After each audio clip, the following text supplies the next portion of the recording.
Welcome to स्टैंडो with पूर्णिमा। अगर आप इस चैनल पर नए हैं तो प्लीज़ चैनल को सब्सक्राइब करें। यहाँ आपको daily stenography dictation practice provide की जाती है।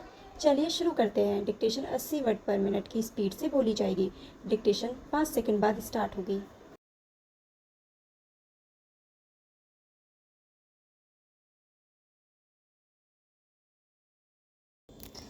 अध्यक्ष महोदय, मैं कहना चाहता हूँ कि हर आदमी को यह अधिकार है कि जिसको वह चाहे डाक द्वारा मत भेज सके।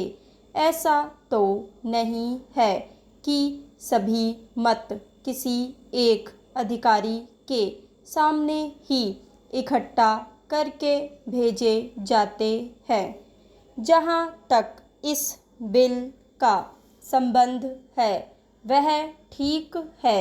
वह प्रारंभ में ही आना चाहिए था और मैं इसका समर्थन करता हूँ। मैं इस सदन के माननीय सदस्यों से भी निवेदन करता हूँ कि इस बिल को पास कर दिया जाए। खेती में उन्नति न होने का कारण क्या है?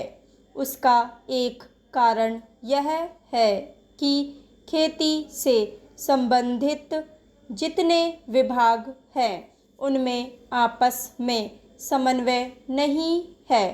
खेती के लिए अच्छी खाद की आवश्यकता है, पानी की आवश्यकता है, औजारों की आवश्यकता है और धन की आवश्यकता है। इन सारी चीज़ों के लिए अलग अलग विभाग हैं। मालूम ऐसा पड़ता है कि उनका आपस में कोई संबंध नहीं है। वे आपस में मिलकर कोई योजना नहीं बनाते जिससे खेती की आवश्यकताएं पूरी होती। इसलिए जब तक उनमें आपस में तालमेल नहीं होगा तब तक खेती की उन्नति नहीं हो सकती है। दूसरा कारण यह है कि योजना की बिल्कुल कमी है। इसके अलावा कृषि कॉलेजों से निकले हुए जो स्नातक होते हैं, जो खेती की बातों को जानते हैं, उनमें से एक भी आदमी खेती करने के लिए तैयार नहीं है। सभी प्रोफेसर बनने के लिए तैयार है। खेती के लिए कोई भी तैयार नहीं है। एक बात मैं माननीय मंत्री जी से विशेष रूप से कहना चाहता हूँ।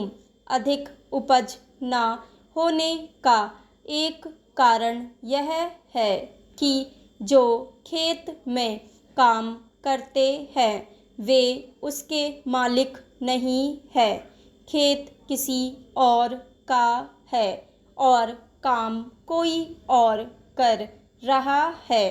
इसलिए मेरा कहना यह है कि किसानों में जब तक यह भावना पैदा नहीं होगी कि यह मेरी भूमि है, तब तक अधिक उपज नहीं हो सकती है।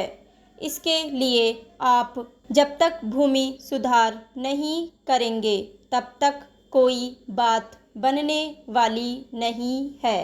दुर्भाग्य से इस देश में खेती करने वाले बहुत कम लोग ही भूमि के स्वामी हैं। खेती की उन्नति के मूल आधार हैं पानी, खाद, बीज, धन, उपज का उचित दाम और भूमि सुधार। इन सब की ओर कृषि मंत्रालय का ध्यान नहीं है। सरकार को प्रत्येक खेत को पानी और हर आदमी को काम देना सुनिश्चित करना चाहिए।